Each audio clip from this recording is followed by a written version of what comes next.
I know NMIXX already has a full album on the way, but I've had this idea for a while and want to make a video ahead of time. My idea for the first full album by NMIXX is called Mortis, the Latin word for death. To understand its significance, I think it would help to step back and briefly trace the arc of NMIXX's narrative so far. So, their lore situates them in opposition to an oppressive force known as monopole, which is an entity and/or group of people that subjugate society into sameness and conformity. Across the FE304 series more recently, NMIXX has championed the idea of resistance, encouraging people to stick out, to reject uniformity, and to reclaim the right to live authentically. This is supported by the metallic, industrial imagery tied to the chemical compound FE304, kind of reflecting the struggle, evoking ideas of friction, rawness, going against the grain, right? So, seen in this way, Mortis will be the natural culmination of this first arc of their career. Death itself becomes the ultimate narrative capstone, a shadow that kind of gives urgency to life. It is precisely because life isn't forever that resisting conformity matters. To settle for mere survival, to sink quietly into society's expectations, you kind of forget that the only real guarantee in existence is the fact that it ends. Death in this frame is not just an ending, but also the very force that compels us to live fully for ourselves. This is why the album's visuals, in my opinion, should lean into cosmic and eldritch horror aesthetics. NMIXX has already tapped into this a little bit with their storytelling. I'm thinking specifically the Sense Break Awake trailer. That subgenre thrives on existential dread, the fear of vast unknowns, of incomprehensible powers that remind us of our smallness in the universe. To filter NMIXX's ideas about rebellion through this lens heightens the stakes of the story. For the purpose of Mortis, it's currently not about freeing a society from monopole directly, but about confronting mortality and the meaning we carve out for ourselves despite it all. I have two sources of direct visual inspiration here: Lovecraftian aesthetics with their cosmic bleakness, and Omori, the indie game that navigates the fragile boundary between dream worlds and reality. Actually, OO has pretty much always evoked for me something similar to Omori's dual world structure, one that's grounded in reality, the other plunging into the subconscious. Mortis as an album will adopt this same shifting framework, tracks rooted in the real world only to be destabilized and recontextualized by excursions into an existential dreamscape. In this way, Mortis would not only advance the NMIXX storyline, but also deepen it. It would remind listeners that liberation is not simply about overthrowing external forces, but about awakening to realize, or I guess understand, life's transience. Death is the backdrop against which things like individuality and authenticity gain their urgency. And if nothing else gets the people of the world of Mix to really wake up, then hopefully this confrontation with mortality might be the most important step of all. Now that I've set up the backdrop of this album, let's go over the track list. I'm great because I'm grateful.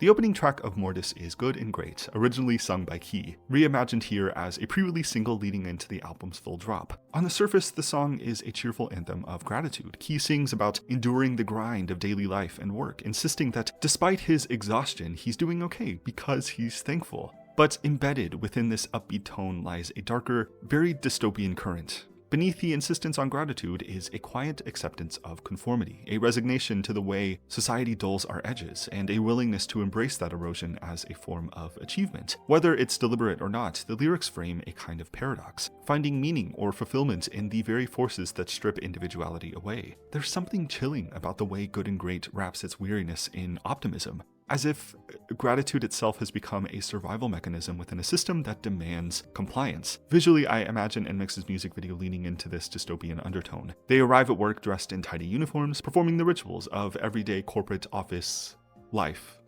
With smiles on their faces and an effort to remain grateful for what they have. Yet, at the same time, small emotional fissures appear as we progress through the video. Glances exchanged between coworkers, tiny gestures of fatigue or unease, subtle but unmistakable signs that everything is, in fact, not good and great. The mask that is being grateful for all of this becomes fragile, revealing the tension between the desire to fit in and the quiet yearning for individuality straining beneath it.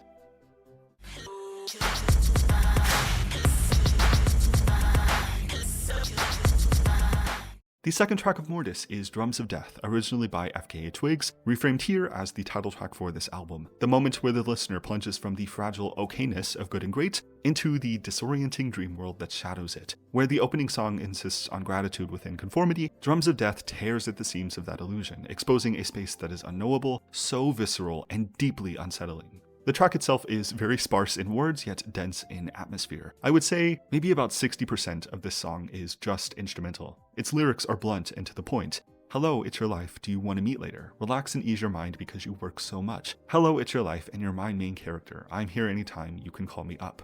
The words deliver this album's narrative in an unsettling revelation. You've been waiting for a sudden change that will never come. Life isn't something just over the horizon, it's already here, already yours, already demanding to be lived. In the music video, I imagine NMIXX inhabiting the same corporate office as Good and Great. The reason for the corporate office is that it's the most streamlined yet unnatural of human environments, right?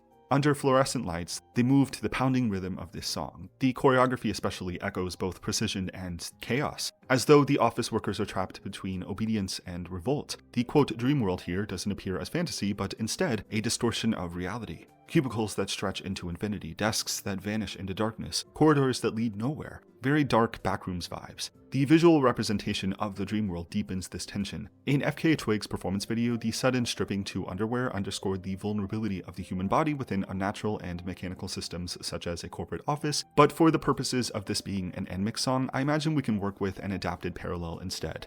Simply just shifts into casual lived-in clothing, the things that you would wear at home when you are most yourself. I think this contrast is important to make clear how much of life is a performance for others, how far we dress ourselves up in quote formal environments to prove our worth. The act of shedding this costume, exchanging these stiff blazers or suits for soft t-shirts becomes its own quiet rebellion, a symbolic refusal to let institutions dictate the terms of your existence. As the title track, Drums of Death is the first true rupture in Mortis. It is where the dream world bleeds into the real world, where the listener realizes that mortality, the ticking of time, isn't just the end, but the relentless push that makes living feel so urgent. It's killing me, 기나긴 터널이 내리 너 끝없이 이어진 어둠에 지쳐가 내 모습.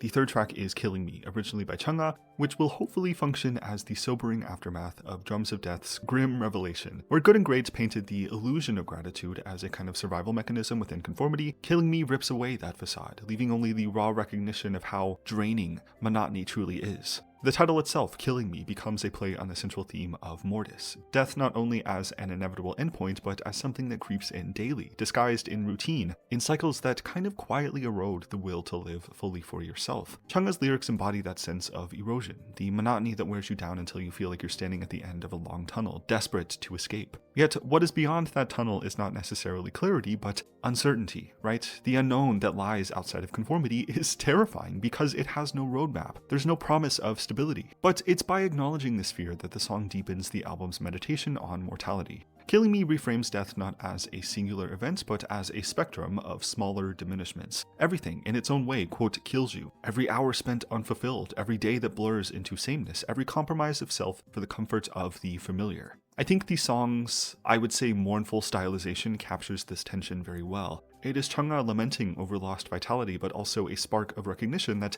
even something like despair contains choice. If monotony is killing you slowly, then perhaps liberation lies not in escaping death, but in ensuring your time feels well spent. In the narrative of Mortis, this track functions as a turning point. The recognition that gratitude for conformity is not enough, but also that freedom is incredibly frightening. It hopefully functions as the moment the listener confronts the uncomfortable paradox of mortality, that life is made meaningful not by its permanence, but by the inevitable end.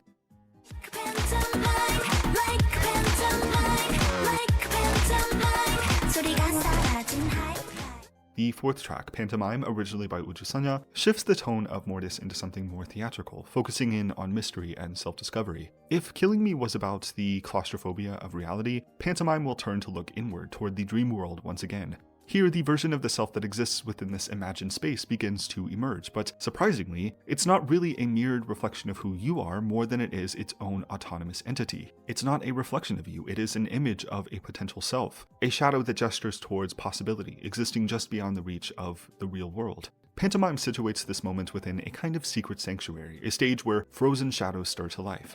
The first two actors stepping forward are the us, the narrator and her dream world counterpart, entering into dialogue without words. This framing recalls Omori's core conflict, where Sunny must confront the dream world persona of Omori. Amori is a darker, detached version of Sunny who holds all the pain and denial he has hidden away. Sunny's reconciliation with Amori isn't about choosing between realities, but about recognizing that the dream self, however unsettling, is part of him and must be embraced in order to move forward. Pantomime takes this idea and refracts it through performance. To pantomime is to gesture, to express intent without speech. In the context of the album, this becomes a metaphor for how the dream world self communicates. It's not through direct narrative clarity, it's through symbolic actions and kind of unspoken truths about who you are as a person. Their gestures are incomplete, ambiguous at times, but they hold weight that is almost impossible to ignore once that good and great veil has been shattered. It suggests that there is meaning and autonomy to the dream self, even if it is difficult at times to articulate that in spoken terms. If you know Pantomime the song, you know the musical structure of it can really help mirror this revelation. It builds its tension so delicately, as though staging a performance piece, only to suddenly fracture with the whispered pause. Another moment of rupture on this album, the realization that the dream world self is not merely a puppet of the narrator's will, but an actor who can move independently in this performance. This moment of surprise, of a fractured rhythm, is the sound of autonomy being revealed. In the story of Mortis, this track hopefully becomes a watershed moment. It's where the dream world stops being merely a metaphor and becomes a force of its own. It asks you, as the listener, what would you do if the self you project into your own private dreamscape refused to obey you? Would you resist it, or question it, or begin to see it as the truest version of yourself? Something that is pulling from the inaccessible or unknowable reaches of your subconscious.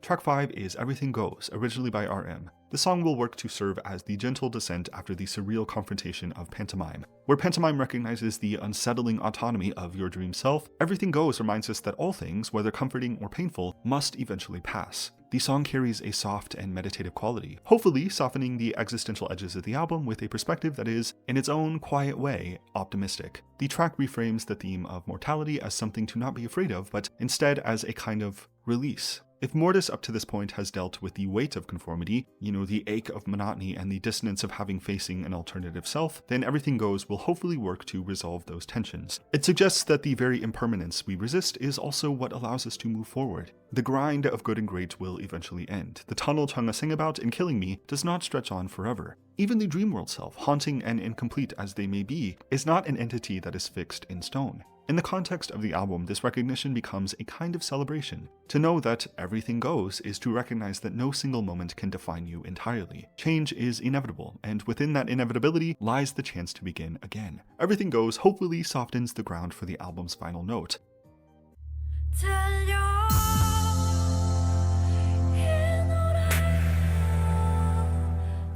The closing track is Song of Silence, originally by Cacophony. It's a piece that doesn't just use sound, but also the absence of it. The silence itself is a motif, as part of its musical language. After the dramatic, unsettling revelations of the previous tracks, the narrative reaches its quietest and most profound moment. The narrator and her dream world self finally sharing space together, still wordlessly, simply existing in one another's presence. The refrain, quote, "Can you hear this song?" carries a haunting ambiguity. It's a question posed across worlds, and its meaning shifts depending on how you hear it. Is the dream world self aware of the narrator's struggles with conformity and mortality? Does she feel anger or disappointment, or even indifference towards the compromises that shape a living life? Or is she simply silent because there is no single answer? Song of Silence refuses resolution, leaving these questions unanswered as an unfinished conversation. The silence becomes deeply symbolic. In refusing to speak, or give the real version of you any kind of clarity, the dream world self asserts her own autonomy. She cannot be fully understood, nor reduced to a metaphor of escape. She exists on her own terms, but importantly, she is shaped not by societal conformity, and limited in those ways, by not being shaped by the absence of struggle. And so here lies a paradox. Perhaps the grind of conformity, as articulated back in Key's Good and Great, does shape us in some ways. Not as an ideal to aspire to, but as something that sharpens awareness of who we are.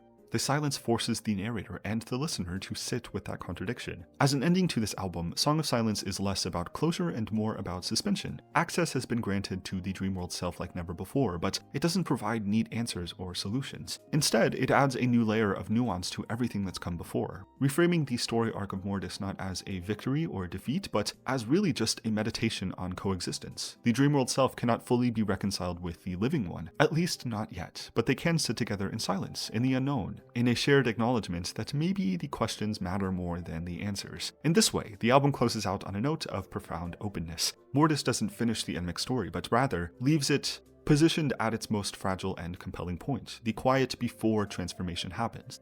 This is Mortis, I think outlined most clearly in Drums of Death. Your life is waiting for you right now. Not tomorrow, not in the, quote, someday that we endlessly postpone ourselves into. The terrifying reality is that it's here in this moment with you. It is you. The dream self embodies this urgency. They're not an escape hatch into a better, freer version of yourself, but instead a mirror showing what you are not. Its very existence, paired with the understanding that it is not you, becomes the catalyst for transformation. This is what makes the dream self so compelling. It is simultaneously aspirational and unreachable. It represents a version of you stripped of conformity, untouched by the slow grind of work, of compromise, or societal expectations. And yet, because it exists outside those pressures, it is incomplete. It is not better than you. It lacks the weathering that comes with survival, the resilience born from struggle. Reconciling with your dream self then doesn't mean replacing yourself with it, but allowing its existence to realize what is possible for you, and maybe what is missing. The dream self is not a solution. It asks you without words, why not live now?